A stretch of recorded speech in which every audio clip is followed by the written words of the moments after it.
സല്ലല്ലാഹു അലാ മുഹമ്മദ് സല്ലല്ലാഹു അലൈഹി വസല്ലം സല്ലല്ലാഹു അലാ മുഹമ്മദ് സല്ലല്ലാഹു അലൈഹി വസല്ലം. മരിക്കുന്ന സമയത്ത് അനുഭവപ്പെടുന്നത് അസഹ്യമായ വേദനയാ. എന്താണ് ആ വേദന എന്നറിയോ?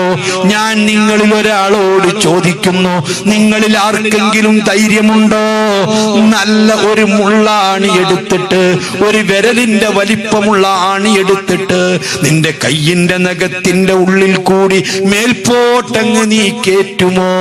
അല്ല, നിന്റെ കണ്ണിന്റെ അല്പം മേലെയായി നിന്റെ ചെന്നിയിലൂടെ ഒരു ആണി അങ്ങ് തറക്കാൻ നിനക്ക് ധൈര്യമുണ്ടോ? നിന്റെ മൂക്കിന്റെ പാലത്തിന്റെ ഭാഗത്ത് ഒരു ആണി അങ്ങ് അടിച്ചു കയറ്റാൻ നിനക്ക് ധൈര്യമുണ്ടോ? നിന്റെ സ്തനത്തിന്റെ കണ്ണിലൂടെ ഒരു ആണി അങ്ങ് തിരിച്ചു കയറ്റാൻ നിനക്ക് ധൈര്യമുണ്ടോ? നിന്റെ ശരീരത്തിന്റെ ഏതെങ്കിലും ഭാഗത്ത് അങ്ങനെ ഒരു ആണി കയറ്റാൻ നിനക്ക് ധൈര്യമുണ്ടോ? ധൈര്യമില്ല, സാധിക്കുകയില്ല.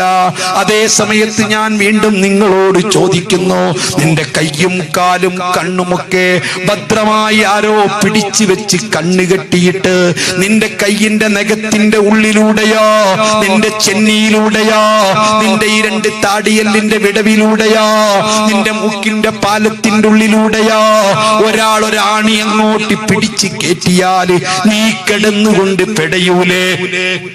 പരമാവധി നീ പെടഞ്ഞുകൊണ്ട് കരയൂലേ? ആ ശബ്ദങ്ങൾ ഉണ്ടാക്കൂലേ?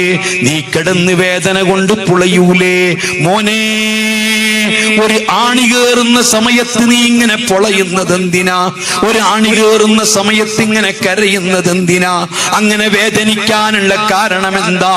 ഒന്നുമല്ല, ഈ ആണി അങ്ങോട്ട് കയറുമ്പോൾ ഈ ആണി കയറുന്ന സ്പേസിൽ നിന്ന് നിന്റെ ആത്മാവ് അങ്ങോട്ടും ഇങ്ങോട്ടും മാറിക്കൊടുക്കുകയാ. ആത്മാവില്ലാത്ത ശരീരമാണെങ്കിൽ ആ ശരീരം അറിയില്ല. ആത്മാവില്ലാത്ത ശരീരമാണെങ്കിൽ വേദനിക്കുകയില്ല. ആത്മാവ് അങ്ങോട്ടും ഇങ്ങോട്ടും മാറിക്കൊടുക്കുന്നത് കൊണ്ട് അസഹ്യമായ വേദന നിനക്ക് അനുഭവപ്പെടുകയാ. അത്രയും തലത്തിൽ നിന്ന് ആത്മാവ് അങ്ങ് മാറിക്കൊടുക്കുന്നതിന്റെ വേദനയാ. എന്നാൽ നീ ഒന്ന് ചിന്തിച്ചു നോക്ക്, നിന്റെ ശരീരത്തിന്റെ ഓരോ രോമക്കുത്തുകളിൽ നിന്നും ഓരോ പോയിന്റുകളിൽ നിന്നും നിന്റെ ആത്മാവിനെ ഇങ്ങ് പിരിച്ചെടുക്കുമ്പോൾ അനുഭവിക്കുന്ന വേദന എത്രയായിരിക്കും മോനെ? എത്രയായിരിക്കും പ്രിയപ്പെട്ട പെങ്ങളെ? നിന്റെ കൈകളിൽ നിന്ന്, കാലുകളിൽ നിന്ന്, നഖങ്ങളിൽ നിന്ന്, നിന്റെ ചങ്കുകളിൽ നിന്ന്, ആന്തരികാവയവങ്ങളിൽ നിന്ന്, ബാഹ്യാവയവങ്ങളിൽ നിന്ന്, എല്ലാ ഭാഗത്തും കിടക്കുന്ന ആത്മാവിനെ ഇങ്ങോട്ട് വിട്ടുപിരിക്കുന്ന സമയത്ത് അനുഭവിക്കുന്നത് എന്തായിരിക്കും?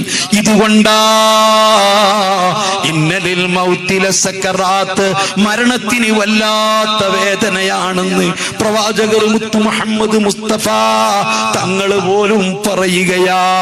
അള്ളാഹുവിന്റെ സൃഷ്ടികളെ കൂട്ടത്തിൽ ഏറ്റവും ലോലമായി വേദനിപ്പിക്കാതെ ആത്മാവിനെ പിടിക്കപ്പെട്ട നേതാവ് അത് മുത്ത് നബിയല്ലയോ? തങ്ങളാ പറയുന്നത്. കാരണം ഇത് ശരീരത്തിന്റെ പ്രകൃതിയോ. ആ ശരീരത്തിൽ നിന്ന് ആത്മാവിനെ ഇങ്ങ് പിടിച്ചെടുക്കുകയാ അല്ലാ. ഇങ്ങനെ ശരീരത്തിന്റെ ഓരോ രോമക്കുത്തുകളിൽ നിന്നും ഇതുപോലെ ആത്മാവ് ആണികൾ കയറുന്നതായി നീ ഒന്ന് സങ്കൽപ്പിച്ചോ. അങ്ങനെ അനുഭവിച്ച് മരിച്ചതാ നിന്റെ ഉപ്പ്, അങ്ങനെ അനുഭവിച്ച് മരിച്ചതാ നിന്റെ കൂട്ടുകാരൻ, അതനുഭവിച്ചു മരിച്ചതാ നിന്റെ പ്രിയപ്പെട്ട ആര് മരിച്ചതും അങ്ങനെയാ. ഇനി നാളെ നീ മരിക്കുന്നതും അങ്ങനെ തന്നെയാ. ഹബീബ് റസൂലുള്ളാഹ്. അതേ സമയത്ത് ഇതൊക്കെ ബാഹ്യമായ ശരീരത്തിന്റെ വേദനയാണെങ്കിൽ ഈ ആത്മാവിനെ കൊണ്ടുപോയി നിന്റെ ഹൃദയത്തിൽ കൊണ്ടിട്ടാൽ അവിടെ നീരാളി പിടുത്തം പിടിക്കുന്നു. ആ പിടുത്തം വിടൂല. ഇതുകൊണ്ടാണ് അറ്റാക്കുണ്ടായ രോഗികളെ ഹോസ്പിറ്റലിൽ കൊണ്ടുപോകുമ്പോ ഡോക്ടർമാര് പരമാവധി ശക്തി ഉപയോഗിച്ചുകൊണ്ട് നെഞ്ഞത്തിടിക്കുകയോ. ഈ പിടുത്തമൊന്ന് വിട്ടുകിട്ടാൻ ഒരു തേനീച്ചയുടെ വലിപ്പമുള്ള ആത്മാവ് കടന്നങ്ങ് പിടിച്ചതാണ്. നീരാളി പിടുത്തം പോലെ പിടിച്ച് അതിനെ അങ്ങ് വലിക്കുകയോ. അസ്രായീൽ വന്നിട്ടങ്ങ് വലിച്ചാൽ അപ്പോഴേക്ക് നിന്റെ വാ തുറക്കുകയാ, നിന്റെ രണ്ട് മൂക്കും വികസിക്കുകയാ, നാവ് പുറത്തേക്ക് തൂങ്ങുകയാ, കാലുകൾ തളരുകയാ, കൈകൾ മലരുകയാ, കൃഷ്ണങ്ങൾ രണ്ടും ഉയരുകയാ, നെറ്റിയുടെ രണ്ട് ഭാഗത്തും ചെന്നിക്കുഴിയുകയാ, പലർക്കും കതേ കളറ് മാറുകയാ.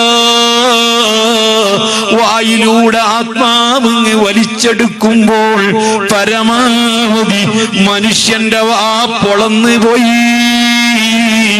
സുബ്ഹാനല്ലാഹ്. ഇതൊക്കെ നിന്റെ ശരീരത്തിന്റെ പുറത്തുനിന്ന് കാണാൻ പറ്റുന്ന രംഗങ്ങളാണ്. അതേ സമയത്ത് ഹുജ്ജത്തുൽ ഇസ്ലാം അബൂ ഹമീദുൽ ഗസാലി അവിടുന്ന് പറയുന്നു, ഈ സമയത്ത് നിന്റെ ഹൃദയത്തിന്റെ വയറ്റിന്റെ ഉൾഭാഗത്ത് സംഭവിക്കുന്നതറിയുമോ? നന്നായി ചുറ്റുഭാഗത്തും ആണികളുള്ള ഇരുമ്പിന്റെ ഒരു ദണ്ട്, നല്ല പോലെ മുള്ളുപോലെ ആണികളുള്ള ഇരുമ്പിന്റെ ദണ്ട് നിന്റെ മലദ്വാരത്തിൽ കൂടി പ്രവേശിപ്പിച്ച് അത് വായിൽ കൂടി കടത്തിയിട്ട് ആ നല്ല ആരോഗ്യമുള്ള ഒരാള് നിന്റെ രണ്ട് തോളത്തും ചവിട്ടിപ്പിടിച്ച് അത് കൃത്യമായിട്ടൊന്ന് വളച്ച് അതിൽ കിടന്നൊന്ന് തിരിച്ച് പുറത്തേക്ക് വലിച്ചെടുത്താൽ എന്താണോ സംഭവിക്കുന്നത് അതാണ് നിന്റെ ഉള്ളിൽ സംഭവിച്ചിരിക്കുക. അതുകൊണ്ട് രക്തം വരുന്നത് നിലക്കാതെ പലർക്കും രക്തം വരുന്നില്ലയോ. ഇതാണ് മരണം. ഖുൽ ഇന്നൽ മൗതല്ലദീ തഫിറൂന മിൻഹു ഫഇന്നഹു മുലാഖീകും. എത്ര മരണത്തെ തൊട്ട് നിങ്ങൾ ഓടിയാലും രക്ഷപ്പെടാൻ ശ്രമിച്ചാലും ഫഇന്നഹു മുലാഖീകും, നിങ്ങളും മരണവും തമ്മിൽ കണ്ടുമുട്ടുന്നതാ. അത് തെറ്റുകയില്ല. ആത്മാവ് പുറത്തെടുത്തു കഴിഞ്ഞാൽ ഒരു മുഅ്മിനായ മനുഷ്യന്റെ ആത്മാവാണെങ്കിൽ സുബ്ഹാനല്ലാഹ് ഫകശഫ്നാ അൻക ഗിത്വാഅക ഫബസറുകൽ യൗമ ഹദീദ്. മരിക്കുമ്പോൾ കണ്ണിന് കാഴ്ച കൂടുതല, കേൾവി കൂടുതല, വാസന ശക്തി കൂടുതല, മനുഷ്യന്റെ 9 ശിഷ്ടങ്ങൾക്കും ശക്തി കൂടുതല. നേരത്തെ കാണാത്തത് കാണുകയോ, അതേ കേൾക്കാത്തത് കേൾക്കുകയോ. ഇന്നുവരെ നാം മലക്കിനെ കണ്ടിട്ടില്ല, മരിക്കുന്ന സമയത്ത് മലക്കിനെ കാണുകയോ, മലക്കിന്റെ ശബ്ദം കേട്ടിട്ടില്ല, മരിക്കുന്ന സമയത്തത് കേൾക്കുകയോ, വാസന അറിയുകയോ.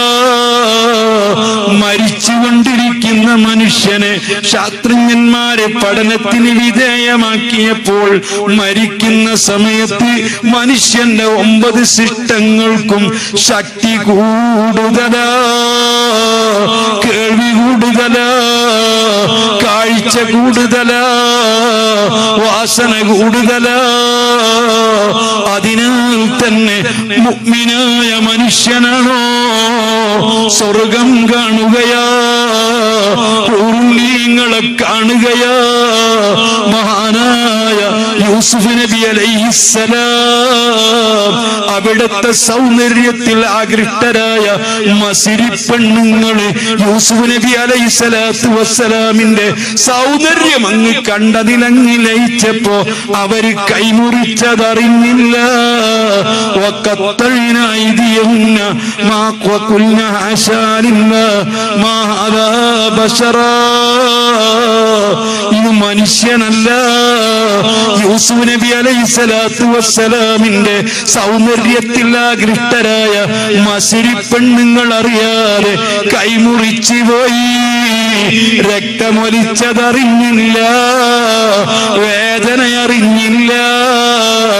ഇതുപോലെ മുഅ്മിനീങ്ങളാണോ?